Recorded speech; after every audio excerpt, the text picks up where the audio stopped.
Bagi Ananda yang belum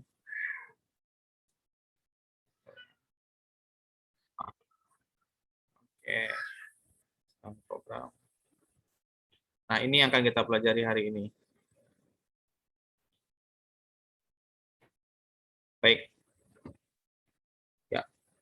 Oke, lempar satu. Baik.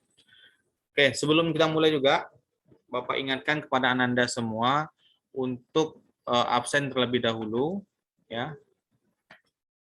Kepada Ananda semua, silakan absen terlebih dahulu. Jangan lupa. Ya. Baik, Bapak akan jelaskan. Pertama, kita akan membahas dulu hakikat fisika. Nah, metode. Nah, ini sebagai peranan juga. Baik. Oh, ini cepat kan. Baik, kita mulai.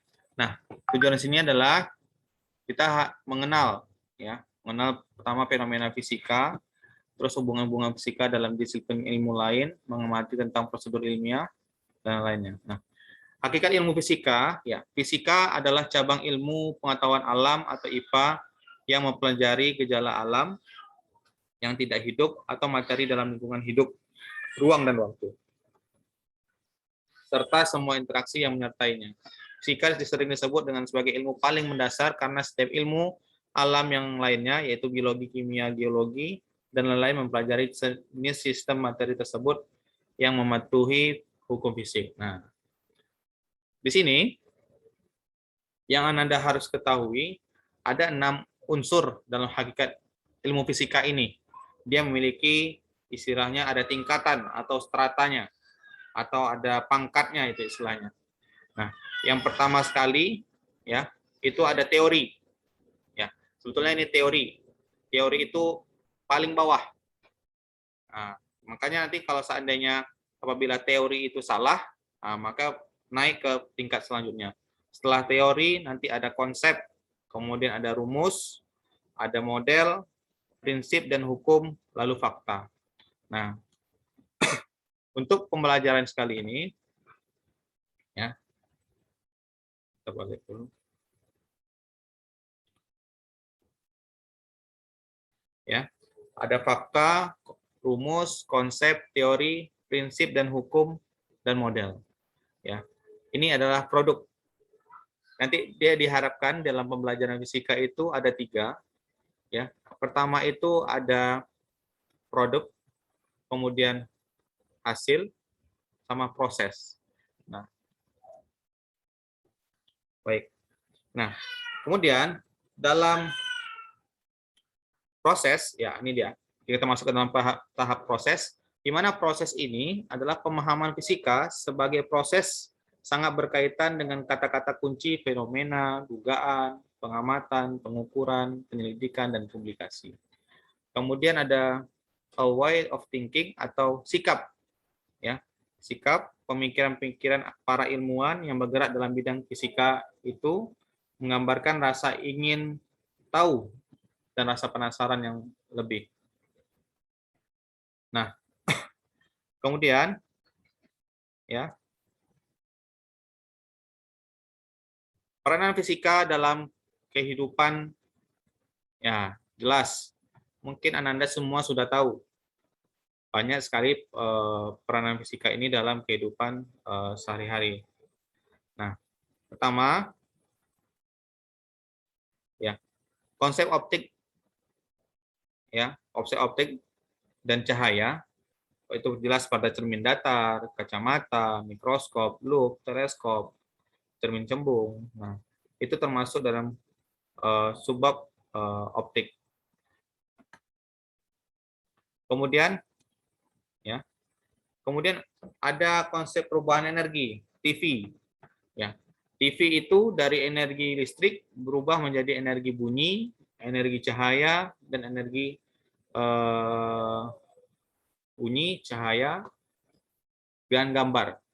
Ya, kemudian radio dari listrik berubah menjadi energi bunyi atau suara. Nah, internet lebih lagi dan selanjutnya. Kemudian ada konsep energi nuklir, ada konsep magnet, motor, listrik, ya. Kemudian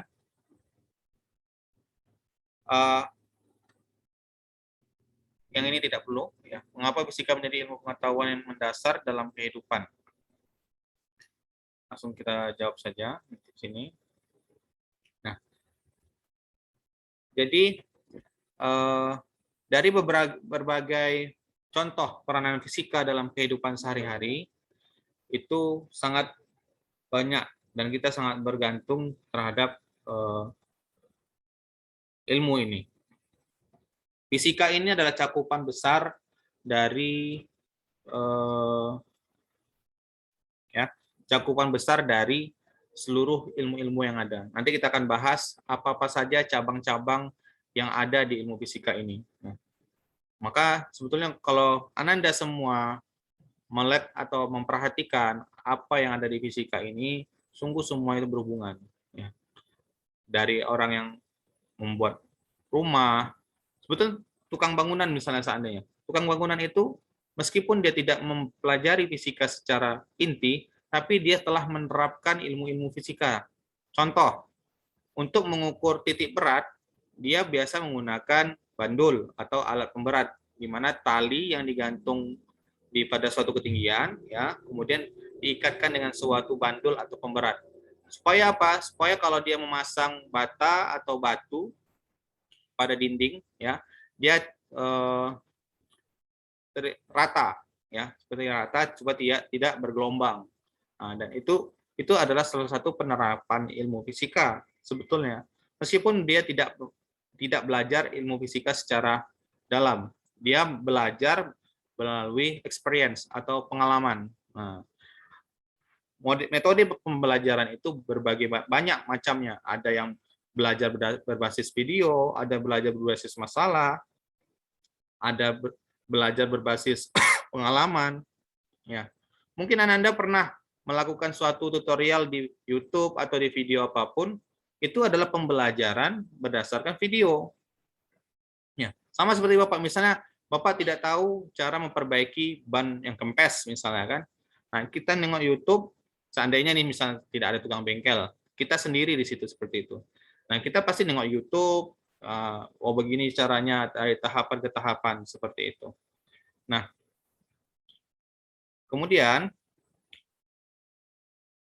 maka cara untuk menyelidiki fenomena itu, metode ilmiahnya ini sini adalah cara untuk menyelidiki fenomena untuk mendapatkan pengetahuan baru atau memperbaiki dan menggabungkan penyelidikan yang sebelumnya. Nah,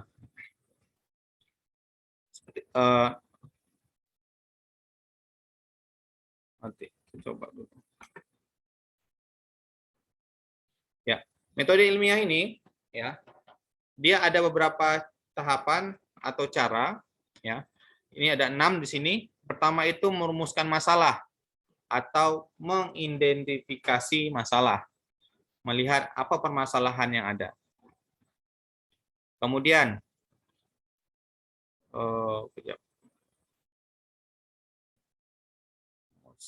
format oke,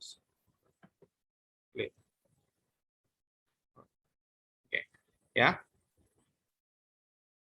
lanjut. Nah,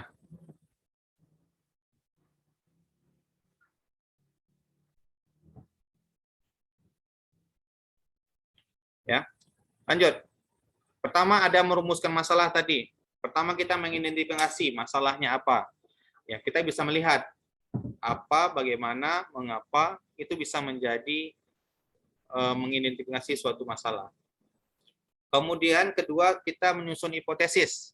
Apa itu hipotesis? Hipotesis adalah dugaan sementara berdasarkan kajian yang sebelumnya kita pelajari. Misalkan kita ingin melihat atau mau meneliti suatu, misalkan meneliti massa jenis air dengan minyak, ya, atau menghitung massa jenis minyak tanah misalnya. Nah, di situ kita bisa menyimpulkan hipotesis sementaranya bahwa minyak tanah itu lebih ringan dibandingkan dari air. Nah, tapi itu belum kita melakukan pengujian sama sekali. Kemudian membuat rancangan penelitian ilmiah atau langkah-langkah apa saja yang akan kita lakukan dalam penelitian tersebut. Ya, apakah langkah kerjanya, alat bahannya, metode penelitiannya apa saja, apakah kita menggunakan kualitatif atau kuantitatif. Apa itu kualitatif? Kualitatif itu hanya berdasarkan mutu, tidak berdasarkan angka-angka. Kalau kuantitatif itu berdasarkan angka. Nah, misalkan kalau kuantitatif masa jenis minyak tanah ternyata terukur masa minyak tanah itu sekitar 800 kg per meter kubik misalkan. Nah, itu kuantitatif. Tapi kalau seandainya air itu lebih ringan dibandingkan dari air, ya. Minyak lebih ringan daripada air seperti itu. Nah, selanjutnya keempat, melaksanakan penelitian tadi. Setelah kita merencanakan, maka kita lakukan. Ya, kita lakukan, kita ambil data, kemudian kelima kita mengolah data. Nah, mengolah data ini bisa saja kita melakukan pengukuran itu sebanyak 2 atau 3 kali. Ya. Kemudian terakhir setelah kita olah data ternyata hasilnya seperti ini, maka kita akan menarik kesimpulan. Nah, menarik kesimpulan ini sesuai dengan hipotesis yang ada tadi. Kalau hipotesis yang tadi mengatakan bahwa minyak tanah itu lebih ringan daripada air, maka data yang kita dapat adalah posisi minyak berada di atas air. Itu salah satu contohnya saja tadi. Ya. Kemudian kita coba lagi lanjut.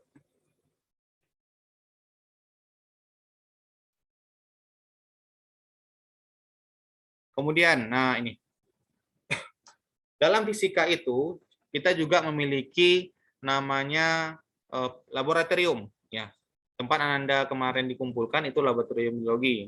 Nah, ada beberapa hal yang harus Ananda perhatikan dalam terkait kerja di dalam laboratorium tersebut, ya. Ada namanya alat-alat keselamatan kerja, ya, pemadam kebakaran, washer, water shower, kotak P3K, jas laboratorium, ya, dan lain-lain. Nah, dan di setiap alat-alat laboratorium itu memiliki kodenya masing-masing, ya, ada simbolnya masing-masing. Biasanya kalau kita minum atau ada suatu larutan, ya, suatu larutan itu ada simbolnya, kodenya apa. Misalkan nih simbol yang pertama itu gambar api, ya. Berarti zat ini menandakan zat yang mudah terbakar. Contohnya itu adalah alkohol, bensin. Nah, cara penanganannya adalah jauhkan dari api dan panas. Dan korsleting listrik juga harus dijauhkan. Kemudian gambar 2 ini ada gambar kayak bom meledak gitu. Nah, zat ini artinya mudah meledak. Contohnya adalah campuran hidrogen dan air. Gunakan zat tersebut sesuai dengan prosedur yang benar. Berarti kita harus menggunakan hidrogen dan air itu secukupnya saja, tidak usah berlebihan. Kemudian ada gambar tangan, ya, itu berarti tanda melukai itu. Zat korosif, artinya ada asam dan basa kuat, cegah kontak langsung. Artinya itu kita harus jangan sentuh dengan tangan langsung, apalagi kena mata, apalagi kena kulit seperti itu kan. Itu akan menyebabkan gatal-gatal. Ya, infeksi pertama itu gatal-gatal. Kemudian ada gambar tengkorak dan tulang nih. Itu artinya ini adalah zat yang beracun atau racun. Ya, asam dan basa kuat jangan diminum, apalagi dicicipi saja tidak boleh dimakan. Ya, itu akan menyebabkan kematian. Langsung saja Bapak sampaikan. Kemudian ada tanda silang ini. Zat simulasi dan penyebab iritasi, asam dan basa kuat, cegahnya menghirup, ya. Cegah menghirup, ya, jangan dihirup maksudnya. Kemudian ada senyawa radioaktif, ini gambar lingkaran, ya, segitiga lingkaran, ini gambar radioaktif, contohnya uranium dan radium. Nah, perhatikan keselamatan kerja jika menggunakan ini. Nah, ini menandakan apa? Menandakan di daerah tersebut memiliki radiasi yang besar. Nah, disarankan tidak terlalu lama di sana. Kemudian, ini sudah tadi. Oke. Kemudian, stop share. Ya. Kemudian, ya. Kemudian kita akan membahas terkait cabang-cabang ilmu fisika. Oke, sebelum kita masuk ke cabang-cabang ilmu fisika, Di sini ada yang ingin ditanyakan terlebih dahulu, silakan. Terkait metode-metodenya tadi. Ada yang ingin ditanyakan, Ananda semua?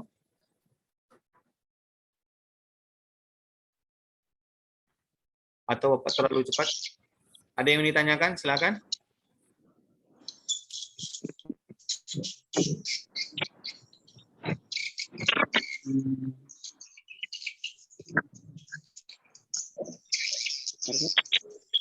Ya, silakan. Ada yang mau ditanyakan?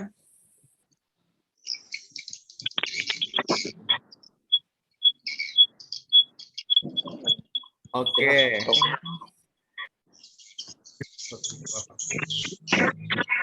Oke, ini ada pertanyaan dari Dwi Hanifa.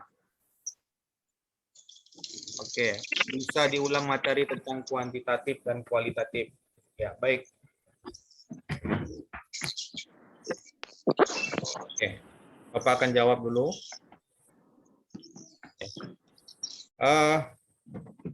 Pertama, apa itu kualitatif dan kuantitatif? Kualitatif itu adalah penelitian di mana penelitian yang diharapkan itu adalah bernilai relatif, kualitas, namanya kualitatif, kualitas. Apakah itu mutu, bagus atau buruknya, tinggi rendahnya, banyak sedikitnya, kualitatif. Pintar atau bodohnya, kaya atau miskinnya, makmur atau malaratnya, misalnya. Itu adalah salah satu contoh kualitatif. Kualitas, apakah kualitas? Berarti misalnya melakukan penelitian kualitas air di Rangsang Pesisir misalnya. Itu adalah penelitian kualitatif. Kenapa diteliti? Yang diambil sampelnya apa? Air parit misalnya, air sumur atau air bedeng atau air hujan misalkan seperti itu. Itu bisa menjadi ukuran penelitian kualitas air di Rangsang Pesisir. Sedangkan kuantitatif itu lebih beridentik dengan angka atau berhubungan dengan angka. Misalkan kepadatan penduduk di Rangsang Pesisir, atau kalau ini ekonomi ya jatuhnya, misalkan tingkat penghasilan penduduk Rangsang Pesisir. Nah, itu adalah salah satu contoh kuantitatif. Atau kalau di fisikanya itu adalah mengukur tingkat polusi udara di Rangsang Pesisir. Jadi udaranya itu diteliti. Atau mengukur tingkat keasaman air di Rangsang Pesisir. Tingkat keasaman. Nah, asam itu kan ada tingkat-tingkatannya, itu ada angkanya yang dihasilkan. Nah, seperti itu. Sedangkan kuantitatif itu identik dengan biasanya adalah wawancara. Hanya wawancara, kemudian itu menggunakan referensi buku yang ada. Sedangkan kualitatif itu turun di lapangan, mengambil sampel itu ada contohnya, sampelnya adalah air menjadi yang kita uji, berarti air yang kita apakan. Nah, seperti itu. Jadi perbedaannya adalah kuantitatif dan kualitatif. Kuantitatif itu berdasarkan angka atau hitungan, sedangkan kualitatif itu kualitas atau mutu, penelitian yang ditujukan kualitas atau mutu. Oke? Ada yang ditanyakan lagi yang lain? Silakan.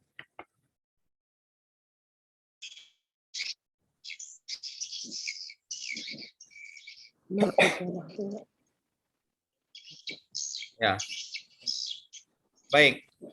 Selanjutnya mungkin cabang-cabang ilmu fisika, ya. Mungkin waktu Bapak tidak banyak, mungkin hanya 1 menit saja.